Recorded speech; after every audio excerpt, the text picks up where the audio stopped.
Christ lord ಶುಭ ಮುಂಚಾನೆ. ಕರ್ತನಾದ ಯೇಸು ಕ್ರಿಸ್ತನ ನಾಮದಲ್ಲಿ ನಮ್ಮೆಲ್ಲ ಸಹೋದರ ಸಹೋದರಿಯರನ್ನ ವಂದಿಸ್ತೇವೆ. ನೀವಿನ್ನು ನಮ್ಮ ಚಾನಲನ್ನು ಮೊದಲನೇ ಬಾರಿ ವೀಕ್ಷಿಸುತ್ತಿರುವುದಾದರೆ ದಯವಿಟ್ಟು ಸಬ್ಸ್ಕ್ರೈಬ್ ಮಾಡ್ಕೊಳ್ಳಿ, ಲೈಕ್ ಮಾಡಿ, ಶೇರ್ ಮಾಡಿ ಹಾಗೂ ನಿಮ್ಮ ಪ್ರಾರ್ಥನಾ ಮನವಿಗಳನ್ನು ನಮಗೆ ಕಮೆಂಟ್ ಮೂಲಕವಾಗಿ ತಿಳಿಸಬಹುದಾಗಿದೆ. ಕರ್ತನ ನಾಮಕ್ಕೆ ಮಹಿಮೆಯಾಗಲಿ. ಈ ನನ್ನ ಮಾತುಗಳನ್ನು ವೀಕ್ಷಿಸುತ್ತಿರುವಂಥ ನಿಮ್ಮೆಲ್ಲರಿಗೂ ಯೇಸು ಕ್ರಿಸ್ತನ ನಾಮದಲ್ಲಿ ನನ್ನ ವಂದನೆಗಳನ್ನು ತಿಳಿಸ್ತೇನೆ.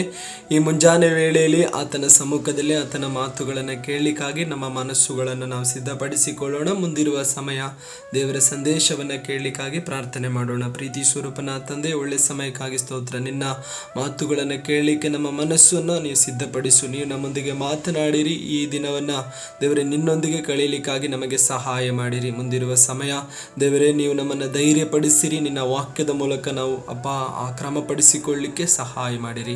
ಎಲ್ಲ ಮಹಿಮೆ ನಿನಗೆ ಯೇಸುವಿನ ನಾಮದಲ್ಲಿ ತಂದೆಯೇ, ಆಮೆನ್. ಈ ದಿನದ ಸಂದೇಶದ ವಿಷಯ ಏನಾಗಿದೆ ಎಂಬುದಾಗಿ ನೋಡೋದಾದ್ರೆ, ತಕ್ಕ ಸಮಯದಲ್ಲಿ ಕರ್ತನು ನಮ್ಮ ಪ್ರಾರ್ಥನೆಗೆ ಸದುತ್ತರವನ್ನ ಕೊಡುತ್ತಾನೆ ಎಂಬುದಾಗಿರುವಂಥ ವಿಷಯದ ಕುರಿತು ನಾವು ಧ್ಯಾನ ಮಾಡಿಕೊಳ್ಳೋಣ.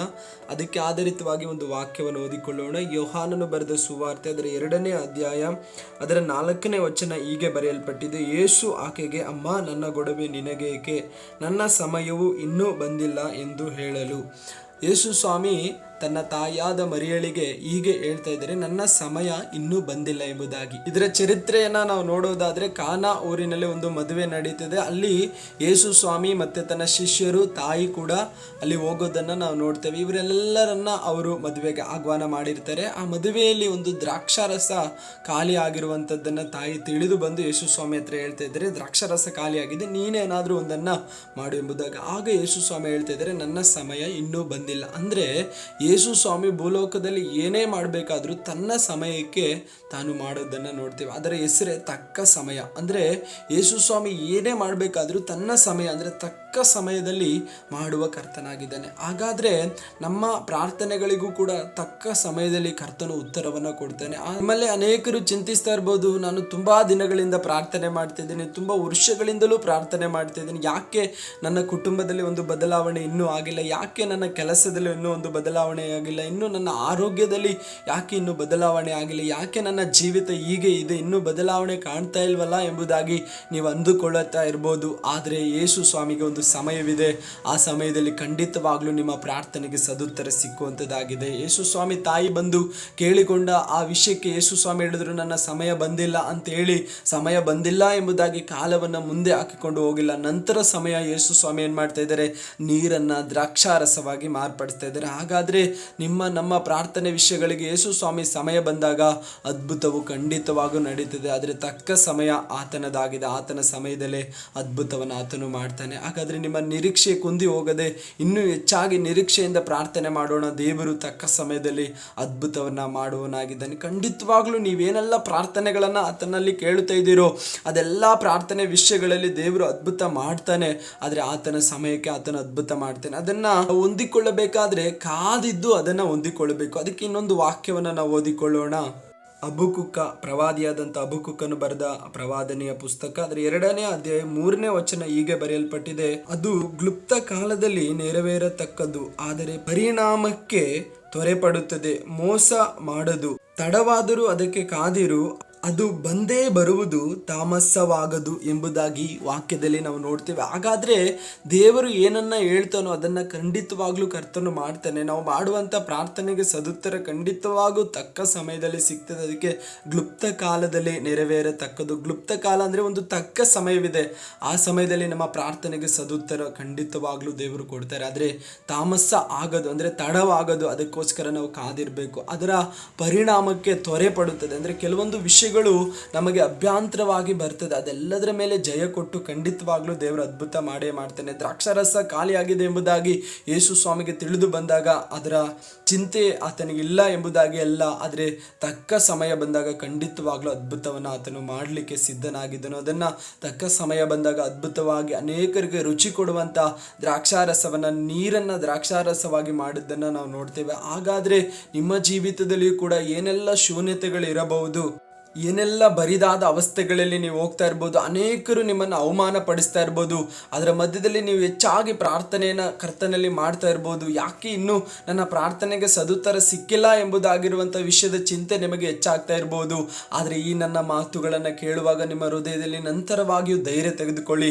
ಕರ್ತನಿಗೆ ಒಂದು ಸಮಯವಿದೆ. ಆ ಸಮಯದಲ್ಲಿ ನಿಮ್ಮ ಪ್ರಾರ್ಥನೆಗೆ ಸದುತ್ತರ ಖಂಡಿತವಾಗ್ಲೂ ಕರ್ತನು ಕೊಟ್ಟೇ ಕೊಡ್ತಾನೆ. ಏನೆಲ್ಲ ವಿಷಯಗಳನ್ನು ದೇವರ ಸಮ್ಮುಖದಲ್ಲಿ ಇಟ್ಟು ನೀವು ಪ್ರಾರ್ಥಿಸ್ತಾ ಇದ್ದೀರೋ ಆ ವಿಷಯಗಳಿಗೆ ದೇವರು ಅದ್ಭುತವನ್ನ ಮಾಡೇ ಮಾಡ್ತಾರೆ. ಅದಕ್ಕೋಸ್ಕರ ನೀವು ಕಾದಿದ್ದು ಆ ಅದ್ಭುತವನ್ನು ಹೊಂದಿಕೊಳ್ಳುವಾಗ ದೇವರು ಉನ್ನತವಾಗಿ ಅನೇಕರಿಗೆ ಅದ್ಭುತವಾಗಿ ಕಾಣುವ ಹಾಗೆ ಮಾಡೋದನ್ನು ನಾವು ನೋಡ್ತೇವೆ. ಹಾಗಾದರೆ ನಿಮ್ಮ ಮಕ್ಕಳ ವಿಷಯದಲ್ಲಿ, ಮಕ್ಕಳ ವಿದ್ಯಾಭ್ಯಾಸದ ವಿಷಯದಲ್ಲಿ, ಆರೋಗ್ಯದ ವಿಷಯದಲ್ಲಿ, ನಿಮ್ಮ ಏನೆಲ್ಲ ವಿಷಯಗಳಿಗಾಗಿ ನೀವು ಪ್ರಾರ್ಥನೆಯಲ್ಲಿ ಕರ್ತನ ಸಮ್ಮುಖದಲ್ಲಿ ಕಾದಿದ್ದು ಪ್ರಾರ್ಥನೆ ಮಾಡ್ತಿದ್ದೀರೋ, ಅದು ದಿನಗಳು ಕಳೆದು ಹೋಗಿರಬಹುದು, ಒಂದು ವಾರ, ಒಂದು ತಿಂಗಳು, ಒಂದು ವರ್ಷ, ಹಾಗೆಲ್ಲ ನೀವು ಆ ಪ್ರಾರ್ಥನೆ ವಿಷಯವನ್ನ ಬಿಡದೆ ಪ್ರಾರ್ಥನೆ ಮಾಡ್ತಾ ಇರ್ಬೋದು. ಇನ್ನೂ ಉತ್ತರ ಸಿಕ್ಕಿಲ್ಲ ಎಂಬುದಾಗಿರುವಂಥ ಗೊಂದಲ ನಿಮ್ಮ ಹೃದಯದಲ್ಲಿ ಇರ್ಬೋದು. ಆದರೆ ದೇವರಿಗೆ ಒಂದು ಸಮಯವಿದೆ.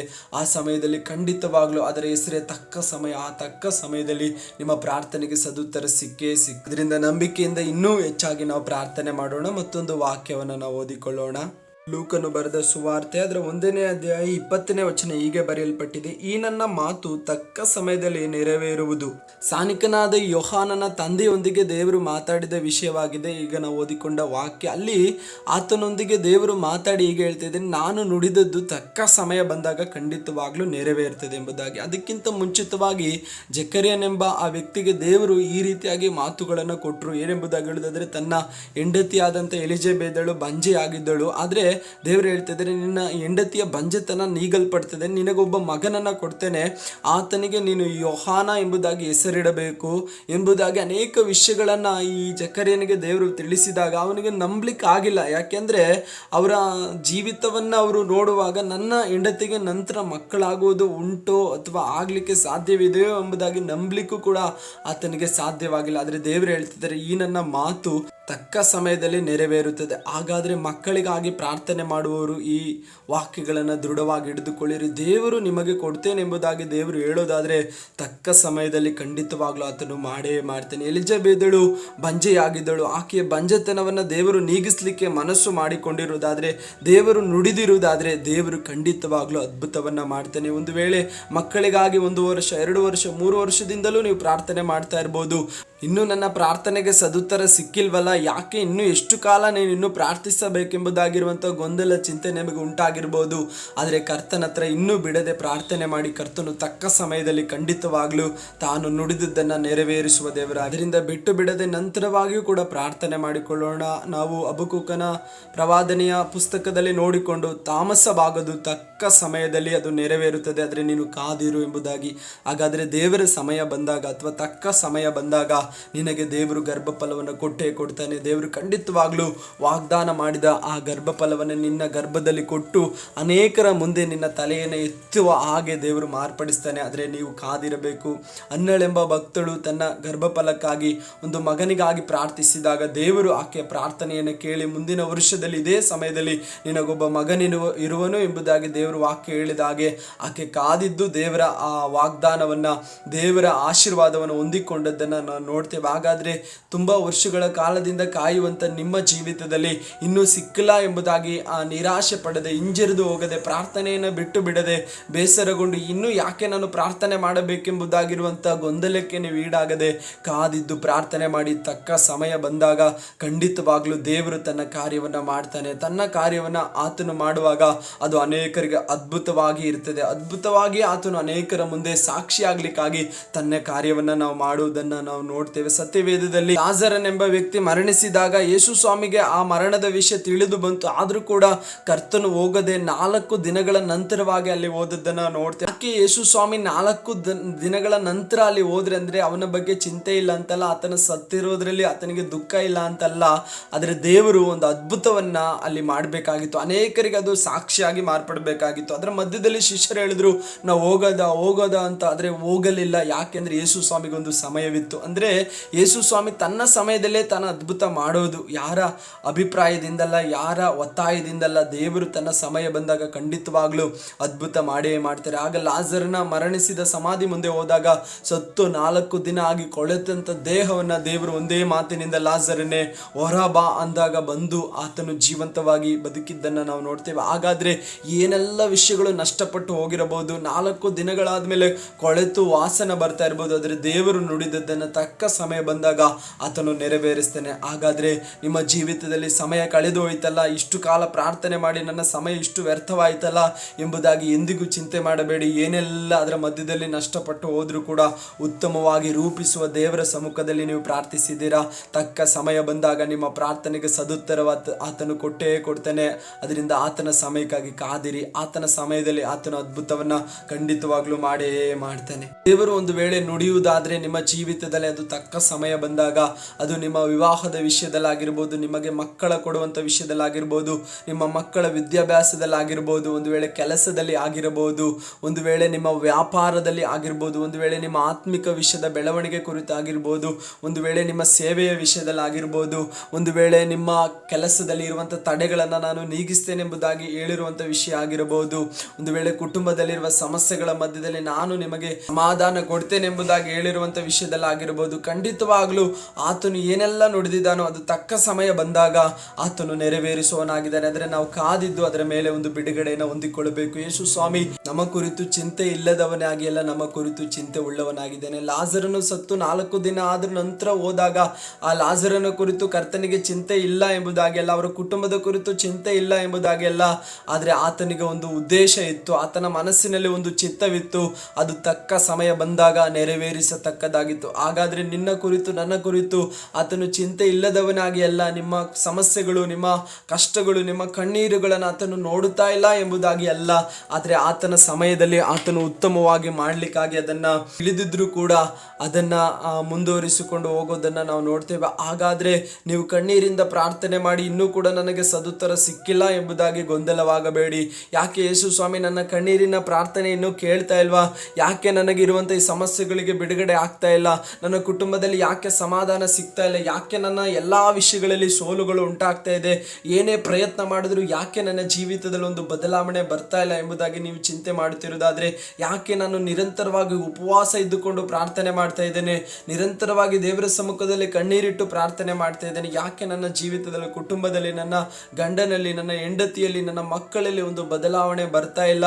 ಯಾಕೆ ಸಿಕ್ಕಬೇಕಾದ ಕೆಲಸ ಸಿಗ್ತಾ ಇಲ್ಲ? ಯಾಕೆ ನನ್ನ ಬಿಸ್ನೆಸ್ ಅಲ್ಲಿ ಒಂದು ಗ್ರೋತ್ ಆಗ್ತಾ ಇಲ್ಲ? ಯಾಕೆ ನಾನು ಕೈ ಹಾಕಿದ ಕೆಲಸದಲ್ಲೆಲ್ಲ ಒಂದು ಸೋಲುಗಳನ್ನು ಅನುಭವಿಸ್ತಾ ಇದ್ದೇನೆ ಎಂಬುದಾಗಿ ನೀವು ಪ್ರಶ್ನೆ ಮಾಡಿಕೊಳ್ತಾ ಇರೋದಾದ್ರೆ, ನಾನು ಹೆಚ್ಚಾಗಿ ಪ್ರಾರ್ಥನೆ ಮಾಡುವಂತ ವ್ಯಕ್ತಿನೇ ಆಗಿದ್ದೇನೆ, ಆದ್ರೂ ಕೂಡ ಯಾಕೆ ನನ್ನ ಜೀವಿತದಲ್ಲಿ ಕಾರ್ಯ ನಡೀತಾ ಇಲ್ಲ ಎಂಬುದಾಗಿ ಜೀವಿತದಲ್ಲಿ ಇದೊಂದು ಪ್ರಶ್ನೆ ಆಗಿ ಉಳಿದಿರುವುದಾದ್ರೆ, ದೇವರು ನಿಮ್ಮೊಂದಿಗೆ ಮಾತಾಡಿ ಅದಕ್ಕೆ ಉತ್ತರವಾಗಿ ಈ ದಿನ ಕರ್ತನು ನಿಮಗೆ ಸಂತೋಷಕರವಾದ ವಾಗ್ದಾನವನ್ನ ಮಾಡ್ತಾ ಇದ್ದಾರೆ. ಏನೆಂಬುದಾಗಿ ಹೇಳಿದ್ರೆ, ತಕ್ಕ ಸಮಯದಲ್ಲಿ ನಿನ್ನ ಪ್ರಾರ್ಥನೆಗೆ ನಾನು ಉತ್ತರ ಕೊಡುವೆನೆಂಬುದಾಗಿ. ಹಾಗಾದ್ರೆ ಕರ್ತನು ತಕ್ಕ ಸಮಯದಲ್ಲಿ ನಮ್ಮ ಪ್ರಾರ್ಥನೆಗೆ ಉತ್ತರವನ್ನ ಕೊಡುವಂತ ದೇವರಾಗಿದ್ದಾರೆ. ಆತನ ಮುಂದೆ ಇನ್ನೂ ಬಿಟ್ಟು ಬಿಡದೆ ಪ್ರಾರ್ಥನೆ ಮಾಡೋಣ, ಸಂತೋಷವಾಗಿ ಪ್ರಾರ್ಥನೆ ಮಾಡೋಣ.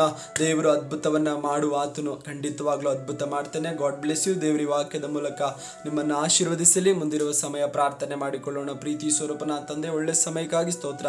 ನಿನ್ನ ಮಕ್ಕಳಾದ ನಾವು ನಿನ್ನ ಸಮ್ಮುಖದಲ್ಲಿ ಬಂದು ಇದುವರೆಗಳ ಕಾಲ ನಿನ್ನ ವಾಕ್ಯಗಳನ್ನು ಕೇಳಿದ್ದೇವೆ. ತಕ್ಕ ಸಮಯದಲ್ಲಿ ನೀನು ನನ್ನ ಜೀವಿತದಲ್ಲಿ ಬದಲಾವಣೆಯನ್ನು ಕೊಡುವ ದೇವರೆಂಬುದಾಗಿ ನಾನು ದೃಢವಾಗಿ ನಂಬಿದ್ದೇನೆ.